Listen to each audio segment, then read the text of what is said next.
Medina Medina আশিকে মুমিনের ঠিকানা, জোরে বলেন মদিনা মদিনা আশিকে মুমিনের ঠিকানা।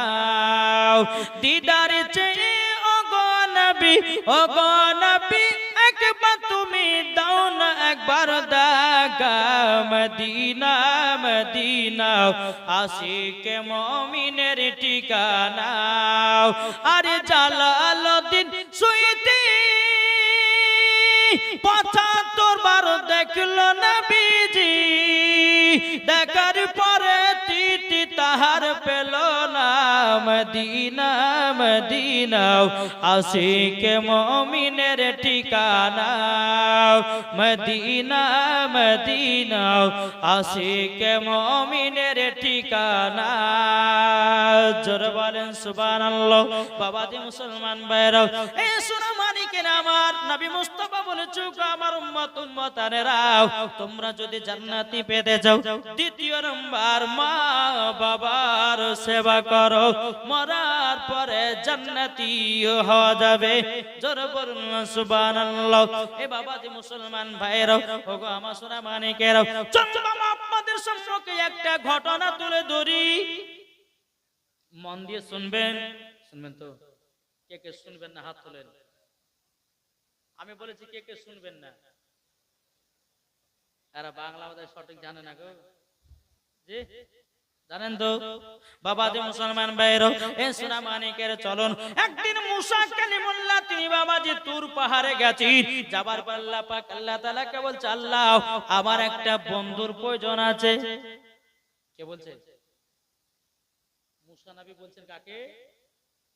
আল্লাহ পাক আল্লাহ তাআলাকে বলছেন, আল্লাহ গো আমার একটা বন্ধুর প্রয়োজন আছে। আল্লাহ বলতেছে, এ মুসা কালিমুল্লাহ হঠাৎ করে তোমার বন্ধুর প্রশ্ন কেন করতেছো? বলে, আল্লাহ গো আপনারও তো বন্ধু আছে। মুসা নবী যখন এই কথা বলেছেন, আল্লাহ পাক আল্লাহ তাআলা বলছে, ওগো এ মুসা কালিমুল্লাহ আমারও তো বন্ধু আছে। বলে, হাও আব্বাজি মুসলমান ভাইরা, এই সোনা মানিকেরা, আমার আল্লাহর বন্ধুকে একটু জোরে বলেন না। এই আল্লাহর বন্ধুকে এটা জোরে হবে না? আল্লাহর বন্ধুকে আমার নবী করিম সাল্লাল্লাহু তাআলা আলাইহি সাল্লাম মুসা কালিমুল্লাহ বলছে, বলে আল্লাহ গো ওগো রব্বুল আলামিন আপনার কাছে একটা আবেদন করব গো আল্লাহ, ওগো আল্লাহ আমার বন্ধুকে একবার জানায়া দাও। আল্লাহ পাক আল্লাহ তাআলা বলছো, গো মুসা নবী, ওগো মুসা নবী তোমার বন্ধু একজন হবে কসাই। কে হবে? কসাই। কসাই আচ্ছা, কসাই মানে বুঝেন তো? গোশ কাটে, গোশ বেনি করে। বাবাজি মুসলমান ভাইরা, এই সোনা মানিকেরা, মুসা কালিমুল্লাহ বলতেছে, বল আল্লাহ, আল্লাহ গো ওগো রব্বুল আলামিন আমার বন্ধু কেন কসাই হবে? আমার বন্ধু কেন কসাই হবে? আল্লাহ পাক আল্লাহ তাআলা বলতেছে, ওগো মুসা নবী তুমি তো কসাইয়ের ব্যাপারে জানো না, জানো না। মুসা নবী বলছেন, আল্লাহ গো আমার বন্ধু কসাইকে জানতে চায়, আমার বন্ধু হলো কেমন করে? আল্লাহ পাক আল্লাহ তাআলা বলতো, গো মুসা নবী তুমি যদি তোমার বন্ধুকে সঠিক দেখতে চাও, তোমার বন্ধু হলো কেমন করে, তুমি যদি এটা জানতে চাও, তোমার বন্ধু অমুক শহরে অমুক বাজারে জানো গোশত বিক্রি করতে আছে, যাও তুমি যাও, তোমার বন্ধুকে তুমি জেনে নাও, জেনে নাও। বেরাদের ইসলাম মুআদ্দাস সামারিকরাও যখন বাবাজি কথা বলো, এদিকে মুসা কালিমুল্লাহ তুর পাহাড় থেকে বাবাজি নেমে টুকটুক টুকটুক করে একটা বাজারে গেলেন। বাজারে যাওয়ার পর বেরাদের ইসলাম মুআদ্দাস সামারিকরাও বাজারে যাওয়ার পরে ওই কসাইয়ের সঙ্গে বাবা সাক্ষাৎ করা হলো। পরে বাবাজি কসাইটা বলতেছে, কে আপনি? তখন তিনি বললেন, আপনার বাড়ির মেহমান এসেছি, মেহমান এসেছি। কসাই বাবা এত আনন্দ, এত আনন্দ, মুসা নবীকে নিয়ে বাবা আপনার বাড়ির দিকে রওনা দিবে। কসাই বাবাজি তিনি বাবা কিছু গোস্তের কলিজাগুলো আপনার নিয়ে নিয়েছে। মুসা নবীকে সঙ্গ করে নিয়ে বাবা আপনার চলতে লেগেছে। চলতে চলতে চলতে মুসা নবীকে তিনি আপনার একটা ঘরের ভিতর আরাম করার জন্য বসতে দিলেন। এদিকে বেরাদার কসাই বলতেছে, ওগো মুসা নবী, ওগো মুসা নবী, ওটাই তোমার কসাই বন্ধু। এদিকে বেরাদার ইসলাম মুআদ্দাস সামানিকরাও, এদিকে মুসা নবী বলতেছে, এ কসাই, তোমার বাড়ি মেহমান এসেছি। বললাম আমি তো আনন্দ, আমি তো খুশি হয়েছি। ওগো বন্ধু চলো আমার বাড়ি, আপনাকে আমি নিয়ে যাব। এদিকে কসাই মুসা নবীকে নিয়ে গেল, কিন্তু কসাই বাবা জানে না এটা মুসা নবী। কসাই জানে না যে এটা মুসা নবী।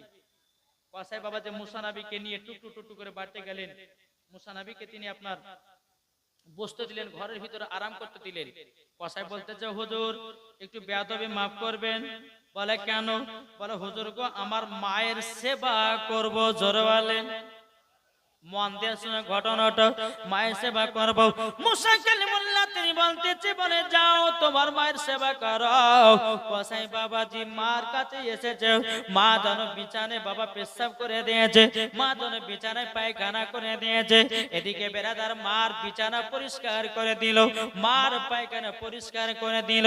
এই কসাই নিজের মাকে বাবা গোসল করায়া দিল, আর মুসা নবী ঘর থেকে বাবা সব দেখতে আছে। বেরাদার ইসলাম মুআদ্দাস সামানিকরাও, মায়ের বিছানা পরিষ্কার করে দেয়, মায়ের বিছানা বাবা সব পরিষ্কার করে দেয়। এদিকে বেরাদার কসাই কি করেছি, মা জননীর জন্য বাবাজি কলিজা নিয়ে এসেছে। কলিজাগুলো আপনার নিজের হাতে রান্না করতেছে। এদিকে আপনার কসাইয়ের বিবি বলতেছে, স্বামী গো দুটা কলিজা রান্না দেন। বলে হবে না। বেটিতে বলতেছে, বলে আব্বা গো দুটা কলিজা রান্না দেন। বলে হবে না। তখন বাবাজি বেটাতে বলছে, আব্বা আমাকে দুইটা কলিজা রান্না দেন। বলে হবে না। কেন হবে না? বলে গো আমার বেটা বেটি বিবি, তবে শোনো গো, এই কলিজা শুধু আমার মায়ের জন্য রান্না করেছি। জোরে বলেন না সুবহানাল্লাহ। এই আমার বেটা বেটিরা তোমার দাদি যদি খেয়ে বাঁচে তোমরা পাবা, নাইলে পাবে না। জোরে বলেন।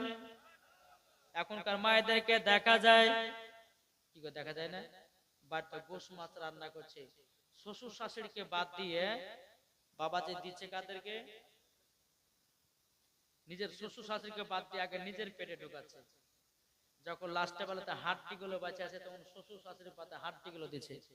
এরকম মহিলা আছে না নাই? আছে না নাই গো? জি আছে।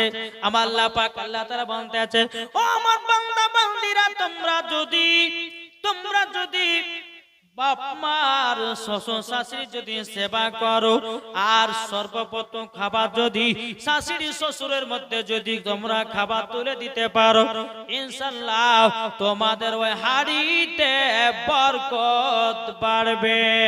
জোরে বলেন না সুবহানাল্লাহ। এদিকে বেরাদার ইসলাম মুআদ্দাস সামানিকরাম, মুসা নবী বাবা কলিজা গুলো রান্না করেছি। কলিজা গুলো রান্না করার পরে মাকে বলছে, মা গো নাও না, তোমার জন্য রান্না করেছি।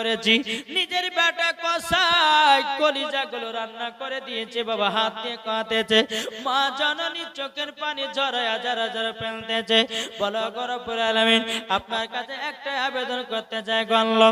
ও গো রব্বুল আলামিন, আল্লাহ আমার বেটা কসাই আমার নিজের বিছানা পরিষ্কার করে দেয়, আমার বিছানা যেন পরিষ্কার করে দেয়, আমাকে নিজের হাতে রান্না করে আমার বেটা কলিজাগুলো খাইয়ে দেয়।